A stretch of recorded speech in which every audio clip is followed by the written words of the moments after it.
Guys hope so you are doing well. उम्मीद करती हूँ कि आप खैरियत से होंगे। जैसा कि मैंने आप लोगों से कहा था कि मैं MTGS 641 की जो पार्ट नंबर 3 है वो आप लोगों के साथ शेयर कर दूंगी। इससे पहले मैं आप लोगों के साथ पार्ट नंबर 1 और पार्ट नंबर 2 शेयर कर चुकी हूँ, और जिन बच्चों ने वो दोनों पार्ट नहीं देखे उनका लिंक जो उनसे है वो मैं डिस्क्रिप्शन में ऐड कर दूँगी, तो वो बच्चे वो वाले पहले दोनों वीडियो देखें, ठीक है। क्योंकि ये तीनों जो सी वीडियो वो मोस्ट इंपॉर्टेंट है फाइनल टर्म के लिए। अगर आप लोग ये तीनों वीडियो कर लेंगे ना तो आप लोगों के 90+ % आ सकती है ऑब्जेक्टिव में, ठीक है। चलिए वीडियो को स्टार्ट करते हैं। वीडियो को स्टार्ट करने से पहले इस चैनल को लाइक करें, शेयर करें, सब्सक्राइब करें, शेयर करें ताकि आपके दोस्तों को भी इस वीडियो से हेल्प मिल सके।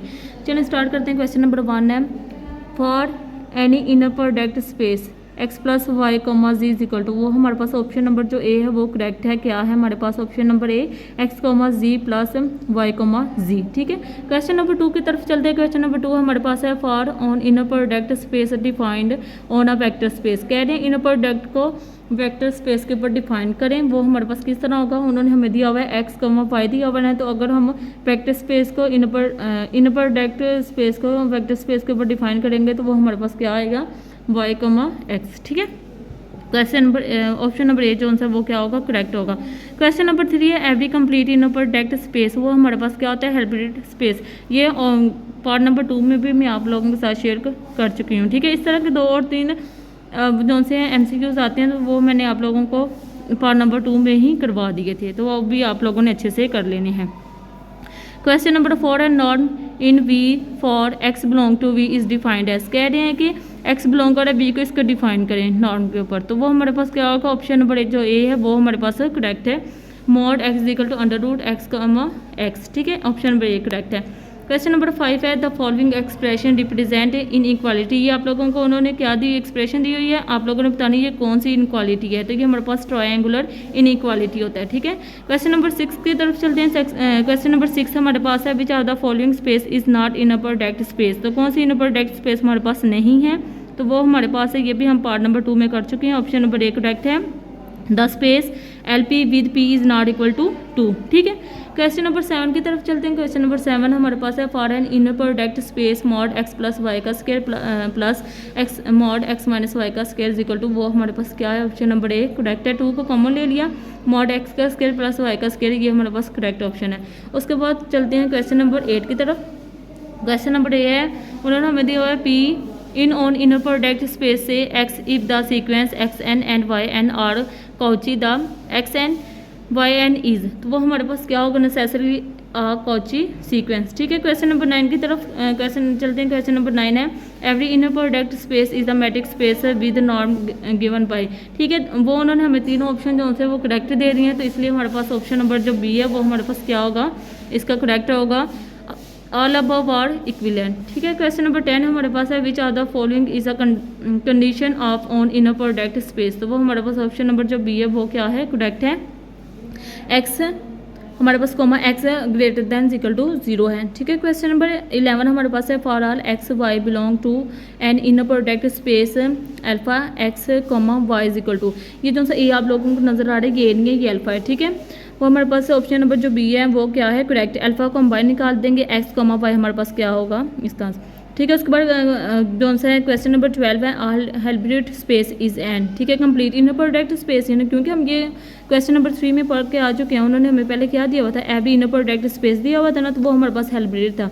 अब वही तो पूछ रहे हैं, हेल्ब्रिड हमारे स्पेस हमारे पास कौन सी स्पेस होती है, तो वो हमारे पास होती है कंप्लीट इनर प्रोडक्ट स्पेस होती है, ठीक है। क्वेश्चन नंबर 13 है, every inner product space is a metric space as well. ये हमने पार्ट नंबर 2 में कर लिया हुआ है, ठीक है। उन्होंने पूछा हुआ था, वहाँ पे ऑप्शन हमारे पास क्वेश्चन था एवरी इनर प्रोडक्ट स्पेस, वो हमारे पास कौन सी स्पेस होती थी, मैट्रिक स्पेस होती थी ना। अब उन्होंने एक स्टेटमेंट में दोनों बातें बता दी हैं, तो अब वो पूछें ये स्टेटमेंट क्या ट्रू है या फॉल्स है, ये हमारे पास स्टेटमेंट क्या है, ट्रू है। क्वेश्चन नंबर 14 है, the following expression mod x + y का स्क्वायर प्लस x - y का square is equal to 2 mod x का स्क्वायर प्लस y का स्क्वायर इज कॉल्ड, तो ये कौन सी हमारे पास कौन सा थ्योरम है, ये हमारे पास कौन सा है, ये हमारे पास कौन सा थ्योरम है, पैथागोरियन थ्योरम है, ठीक है। ये हमारे पास पैथागोरियन थ्योरम है, ठीक है। उसके बाद क्वेश्चन नंबर 15 है, for an element x belong to an inner product space x, x is equal to if and only if x is equal to 0। अगर हम x के जगह पे 0 पुट कर देंगे तो हमारे पास ऑप्शन क्या आएगा, 0, ठीक है। जो सा ऑप्शन नंबर बी है वो क्या होगा, करेक्ट होगा। क्वेश्चन नंबर 16 है नल स्पेस इज आल्सो आ, तो वो हमारे पास नल स्पेस हमारे पास कौन सी स्पेस होती है, वेक्टर स्पेस, ठीक है। क्वेश्चन नंबर 17 की तरफ चलते हैं। क्वेश्चन नंबर 17 है if T is a continuous linear operator from R normed space X to normed space Y then T is, तो वो हमारे पास ऑप्शन नंबर जो ए है वो क्या है, करेक्ट है। Bounded as well provided that x and y are finite dimensional, ठीक है। क्वेश्चन नंबर 18 की तरफ चलते हैं। If T R square approach to R square defined by T into x y is equal to into y comma -5x + 4y comma then T inverse into -2, 7 equal to, अगर हम ये वाली condition को solve करेंगे तो हमारे पास answer इसका क्या आएगा, ऑप्शन नंबर बी हमारे पास करेक्ट है। 3, -2 हमारे पास इसका क्या आ जाएगा, आंसर आ जाएगा। क्वेश्चन नंबर 19 हम पार्ट नंबर 2 में कर चुके हैं, फिर भी मैं आपको करवा देती हूँ, देख लें क्या है हमारे पास। The pair V less than और ग्रेटर देन इस कॉल्ड, ये हमारे पास कौन सी प्रोडक्ट स्पेस होती है, ये इनर प्रोडक्ट स्पेस होती है, ठीक है। क्वेश्चन नंबर 20 है हमारे पास let S and T are linear operator we have, ठीक है। वो कह रहे हैं कि अगर हम एस टी को लीनियर ऑपरेटर लेंगे, अगर हम उसका इन्वर्स लेंगे तो हमारे पास कौन सी कंडीशन आती है, आपको ये हम पढ़ चुके हैं लीनियर ऑपरेटर में कि हमारे पास जो सेकंड वाला होता है टी वो हमारे पास फर्स्ट आ जाएगा, उसका इन्वर्स ले लेंगे, जो फर्स्ट पे होगा वो बाद में आएगा, ठीक है। तो इसलिए बी ऑप्शन जो है हमारे पास क्या है, करेक्ट है। क्वेश्चन नंबर 21 है डॉट प्रोडक्ट इज वो हमारे पास क्या होता है, फंक्शनल होता है, ये भी इंपॉर्टेंट है। उसके बाद क्वेश्चन नंबर 22 है dual space of a normed space is, तो वो हमारे पास क्या होता है, फंक्शनल। क्वेश्चन नंबर 23 है dual space of R N is, तो आर एन हमारे पास क्या होगी, ड्यूल स्पेस वो भी हमारे पास क्या होगी, आर एन ही होगी। ऑप्शन नंबर बी हमारे पास करेक्ट है। Zero vector lemma applies on, कह रहे हैं कि अगर हम जीरो वेक्टर के ऊपर लेमा को अप्लाई करेंगे तो वो हमारे पास क्या बनेगा, वो हमारे पास बनेगा ऑप्शन नंबर ए है फाइनाइट डिमेंशनल वेक्टर स्पेस बनेगा, ठीक है।